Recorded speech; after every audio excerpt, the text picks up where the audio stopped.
Om Sri Chinmaya Sadgurave Namaha.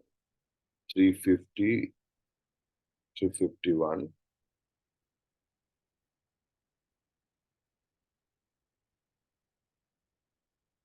Ayog Iva Sat Samanvaya Matradi Rupena Vidrimbhate Dhi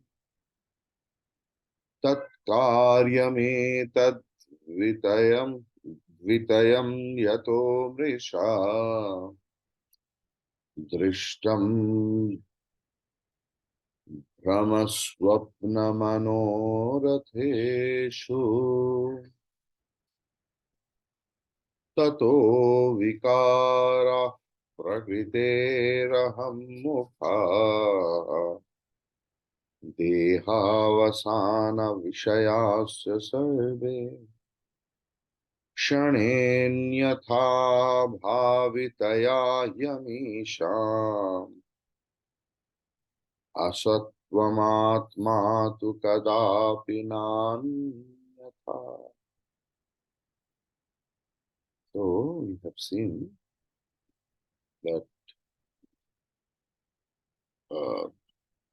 when an iron pieces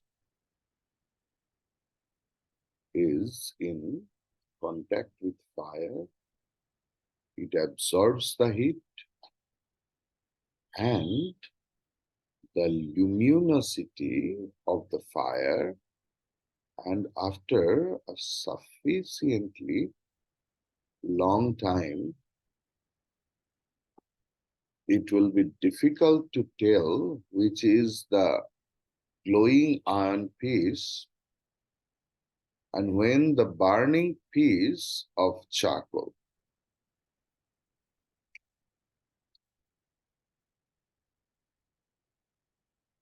They both become of the same nature.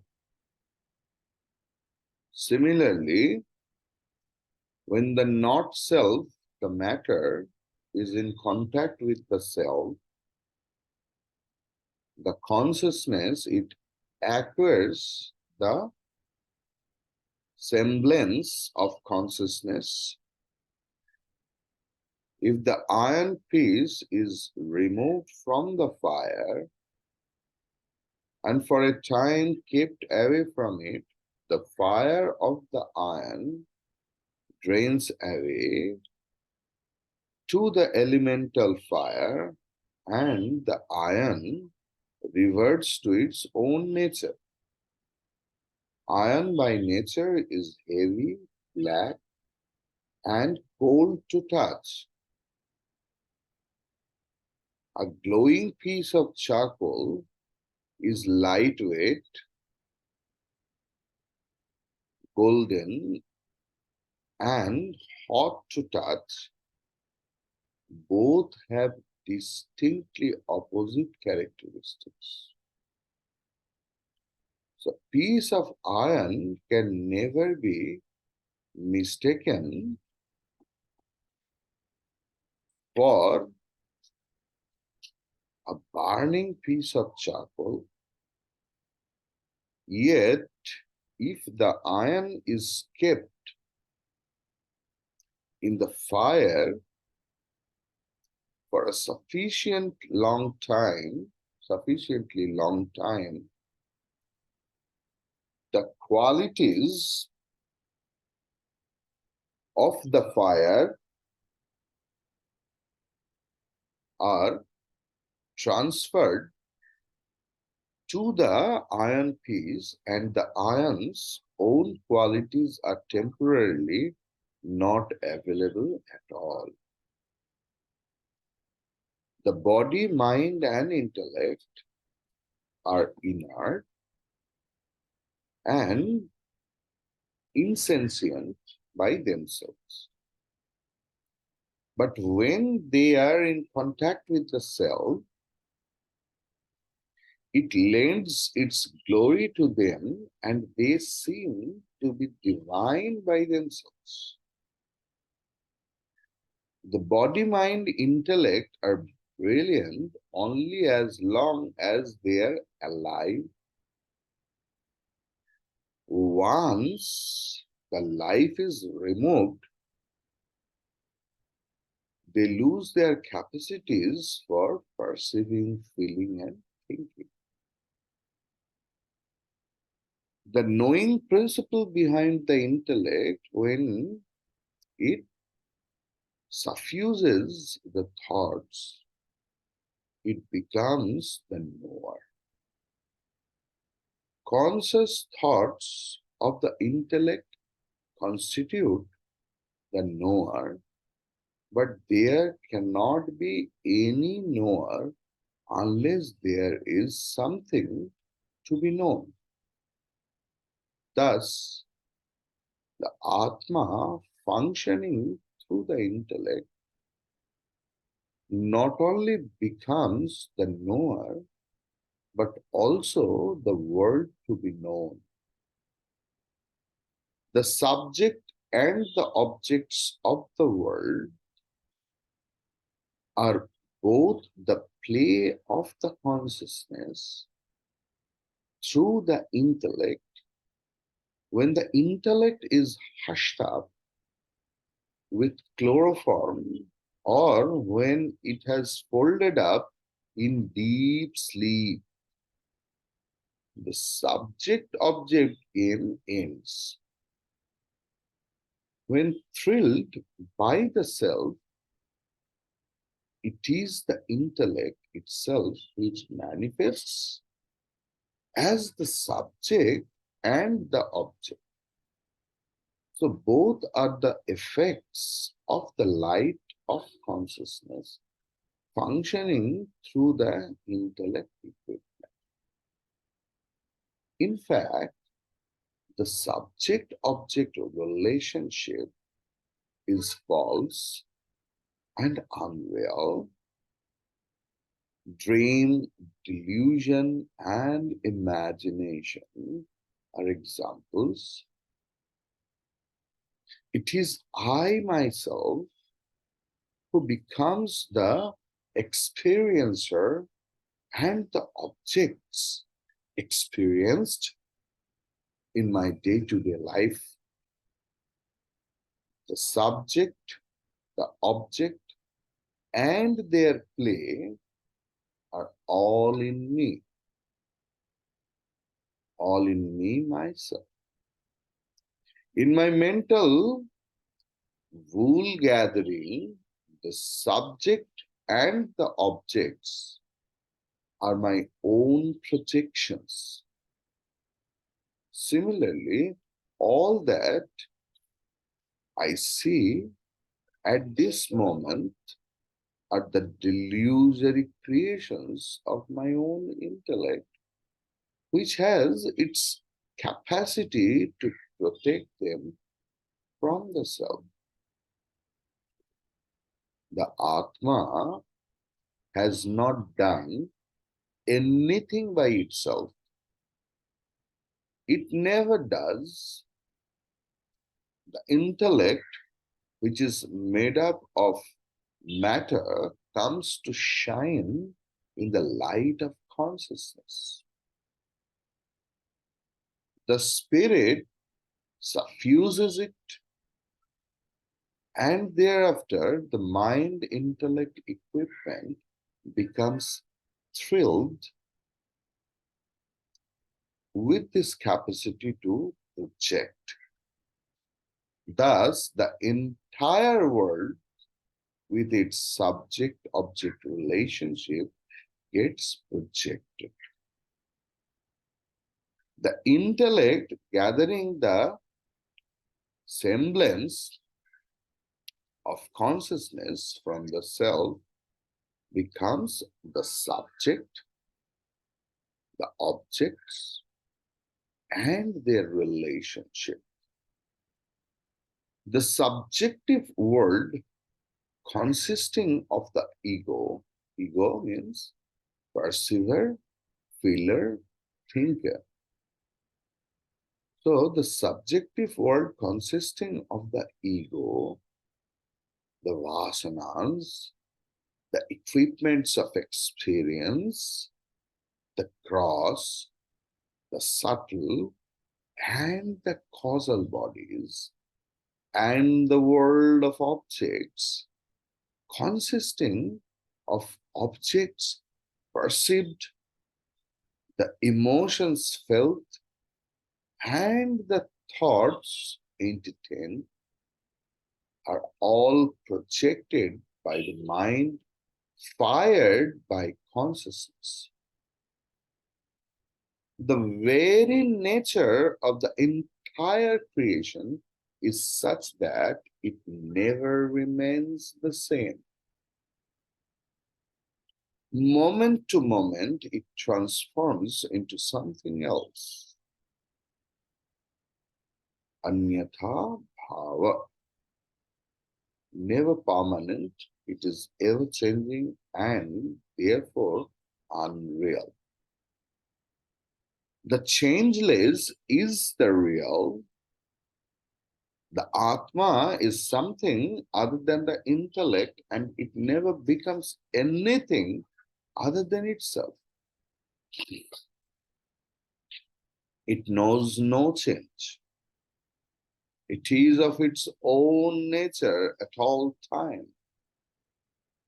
It is immutable. This verse gives a beautiful example to show how from the infinite the finite has emerged, but nothing finite has ever come out of the infinite self.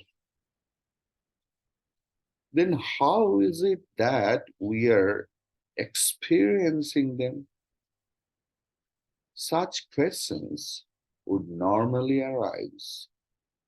The answer is Shankara asserts, like an iron piece appearing to be a fire piece when in contact with the fire. The superimposition can only reflect the qualities of the substratum. On a rope, we cannot have the delusory misconception of a cow.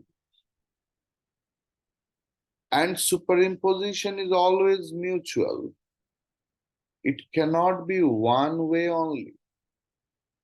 Bhagavan Shankaracharya ji inquires into this phenomenon of superimposition and says, it is mutual superimposition. Anyanya adhyasa. This is the technical term used by Bhagavan Shankaracharya ji. Not only the rope gains the properties of the snake, but the snake also borrows some properties from the rope. The snake is spotted, slimly long, and has a hood. These snake properties are not in the rope, but they cover the rope, and the rope lends its existence to the fancied snake. The rope exists, the snake exists not. The non-existent snake exists for the deluded man. The imaginary snake has borrowed its existence from the rope. To the rope, the snake has lent its spotted, slimy appearance. Together, we see the rope as non-existent and the snake as existent. The snake properties we see and the root properties we do not see. So in delusion, our conclusion is the snake is, but the rope is not. Today, we see the body, mind, intellect, the ego and its sorrow, and say these exist. But the reality of God, the consciousness exists not for us. When I apprehend the pure consciousness in myself, all the dharmas of the body, mind, intellect retire. The body, mind, intellect, the perceiver, feeler, thinker, and object, emotions, thoughts disappeared. Alone reality exists. Thus, above a described process is called mutual superimposition. Anyanya adhyasa. Hence, we attribute a reality to the world perceived. What we see in the world around is the glaring expression of the infinite truth, which is the substratum everywhere. Names and forms are merely projections of our mind. So it's Gurudev saying, we have not seen the word for word meaning of that two slokas, that Agni Yoga Ayaha Iva Sat Samanvayat Thihi Matriyadi Rupena Vijrimbhate Tat Karyam Etat Tritayam Yataha Marishadrishtam. Yesterday I also told, just feel the body is burned on the fire or goes to the graveyard. It's as inert as the bricks, woods, etc. And that is the actual nature of this body, mind, intellect.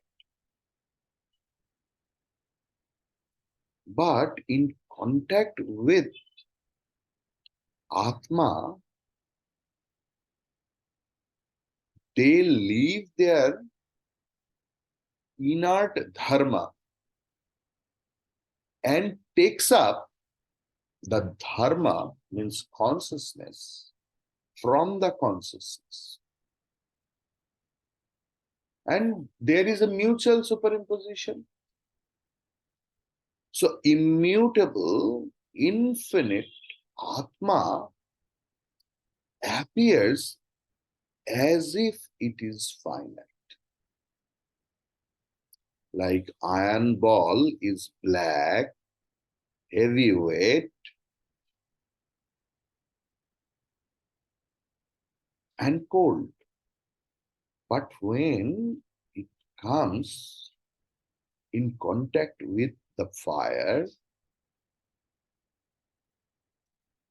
the same cold iron ball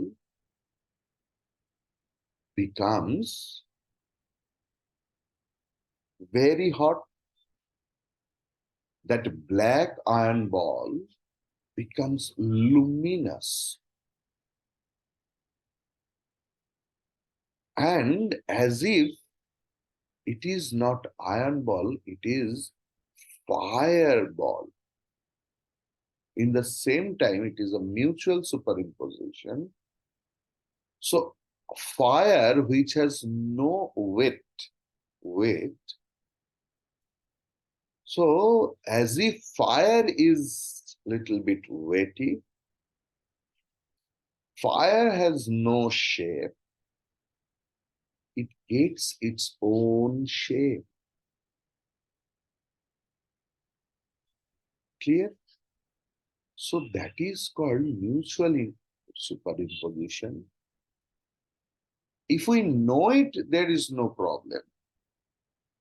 If we know that this body, mind, intellect complex, I am not, they are totally inert like this wall and everything else.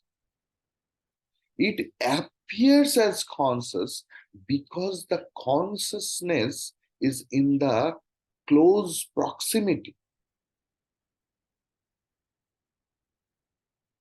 Tato vikaraha prakritehe aham mukha deha chale tataha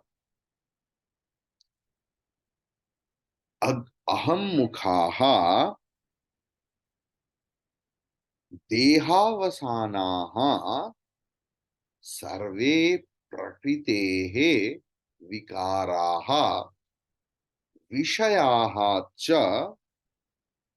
अन्यथा भावितया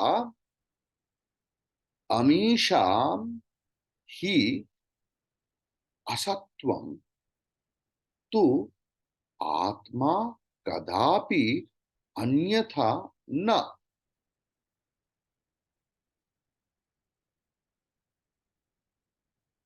So tataha means ये जो विकार हमारे शरीर मन बुद्धि का, ये सब मिथ्या है, क्योंकि ये है और उसके बाद नहीं रहेगा. इसीलिए अहम मुखाहा, अहंकार से लेकर देहावसानाहा, ये शरीर तक, मतलब सूक्ष्म से स्थूल तक, सर्वे प्रकृतेः विकाराः, हमारे अंदर जो सूक्ष्म रूप में बुद्धि है, मन है, उससे लेकर ये स्थूल शरीर तक, everything is nothing but the modification of the nature. ये सब प्रकृति के विकार है.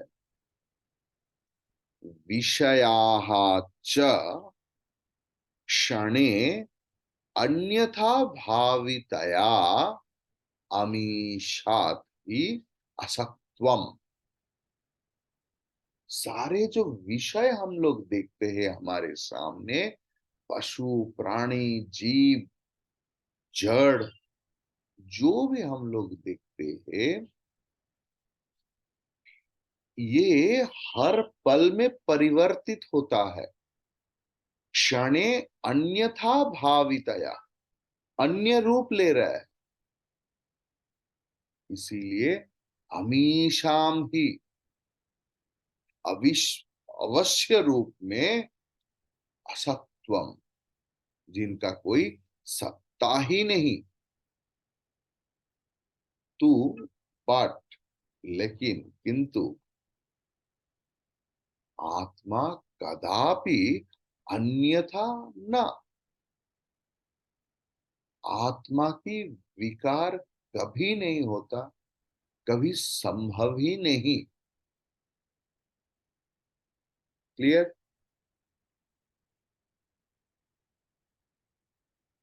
Now next shloka 352.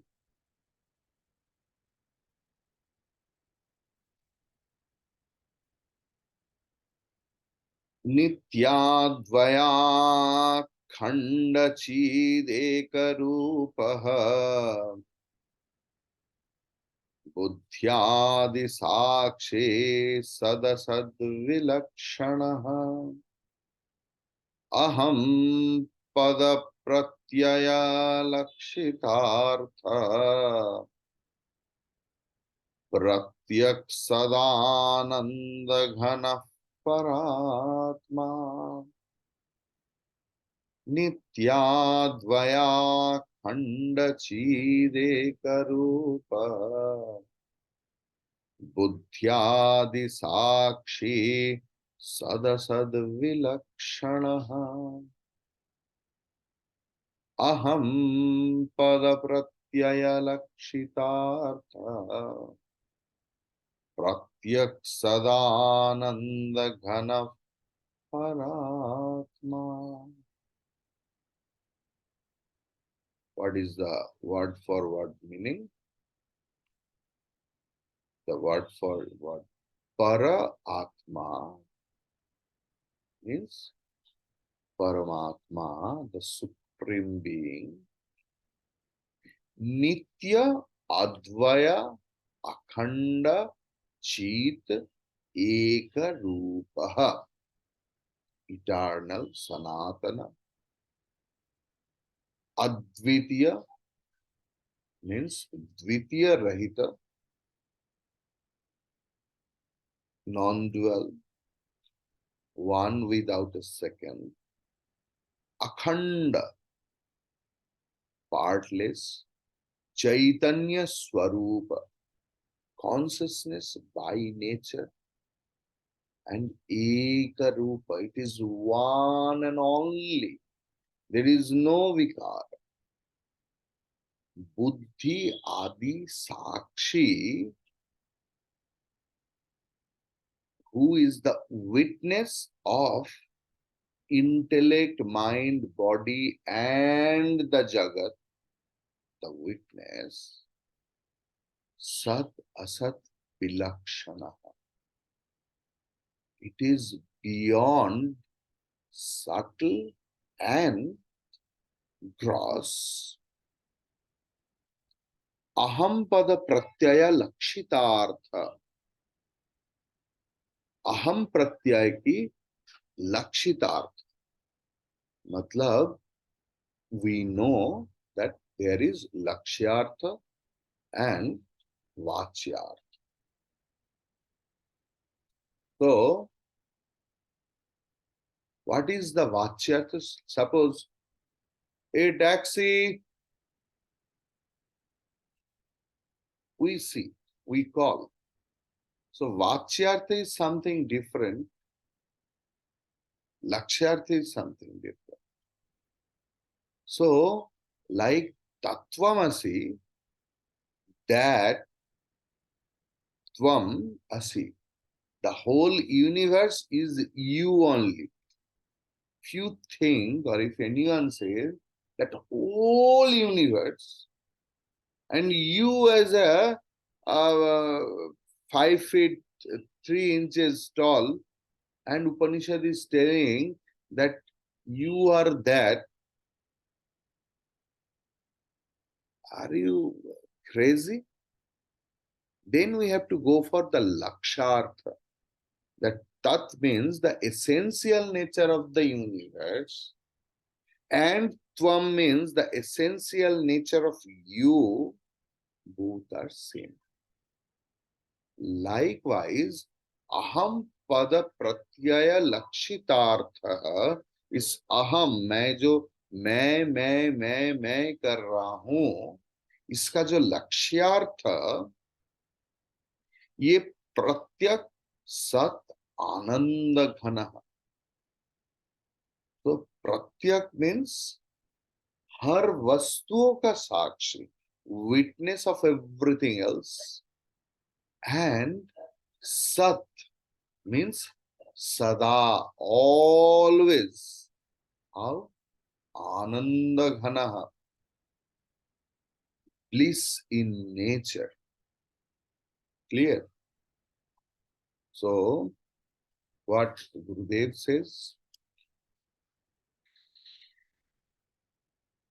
the reality is the witness of the functioning of body, mind, and intellect. It is neither gross nor subtle. Means it is something other than both, something unique.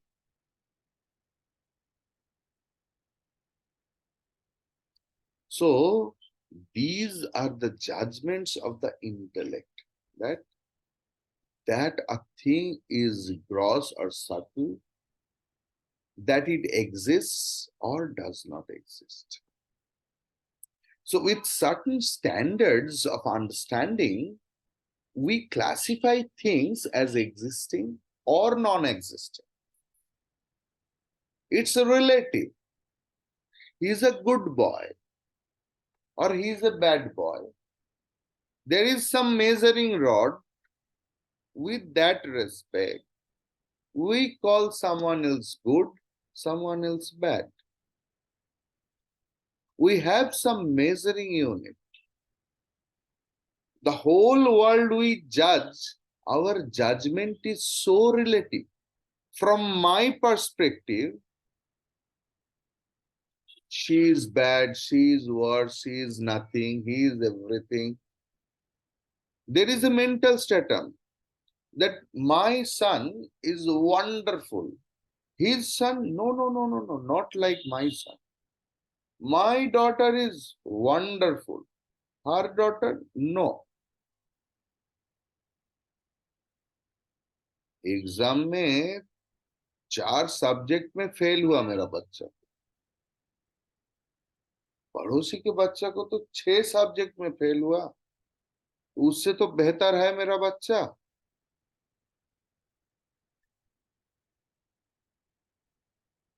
So there is a measuring unit. He is not compared with any first boy. So means it is subjective. Don't take it in the educational qualification. In total. Clear? So the thing is, with certain standards of understanding, we classify things as existing or non-existing, as good or bad, as subtle or gross, and so on. All these are intellectual estimates which one is conscious of. However, the consciousness that illumines the gross and the subtle is in itself something other than them. Hence, in terms of intellectual, the emotional classifications, all that can be said about the self is, it is beyond all such classifications. The Atma is indicated by the subject I, Ahampada, in the famous maxims of Vedanta. It is the I in I am Brahman, Aham Brahmasmi. This I is not the perceiver, feeler, thinker. I am Divakar Chaitanya, that I and Aham Brahmasmi's Aham is not one and same. Clear? Nor it has anything to do with this body, mind, intellect. That consciousness has no connection.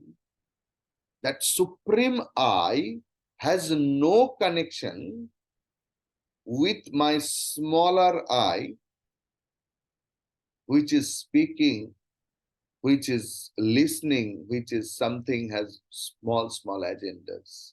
It has no connection with no body, mind, intellect, object, emotions, thought. The I, the consciousness illumines all my thoughts, that I am Divakar Chaitanya, that thought also illumined by that supreme consciousness. All my emotions, all my actions are illumined by that supreme consciousness alone.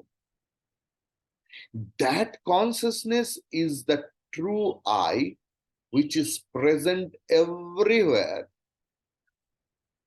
It is the indicative meaning of I in the Mahavakya, the self.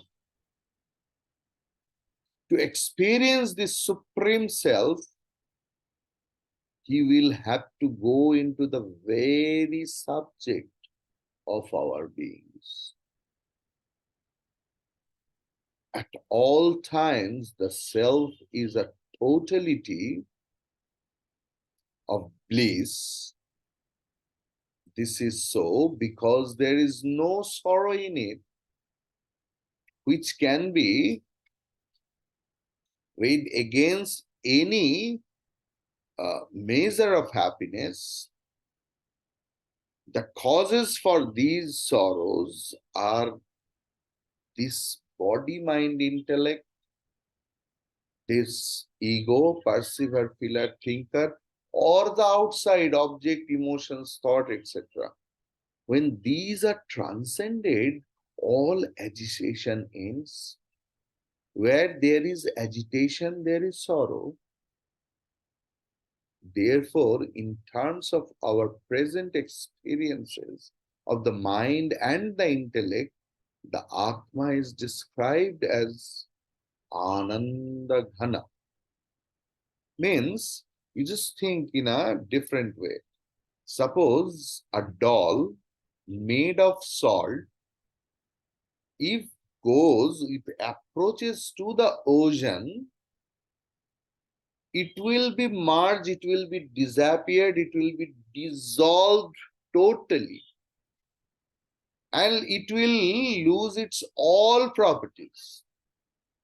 Likewise, with the proper understanding, when after that Sravanam, we start Mananam in the light of Shastra, what we have heard and read in the scripture, then Nididhyasana comes and body, mind, intellect, everything lose their own properties and merged into that Supreme Being where there is no dvitiyam, no duality, no agitation, there is no sorrow. You are in total samadhi. Even the Jivan Muktas, the liberated one, while living, they are samadhista while they are wake up, when they walk, when they transact. That is why they are always happy, happy, happy. There is no agitation in the mind. And that is our laksha. Hari Om Tat Sat. Om Purnamada Purnamidam Purnat Purnamudachyate Purnasya Purnamadaya Purnamevavasishyate. Om Shanti Shanti Shanti. Hari Om Sri Guru Pyo Hari Om.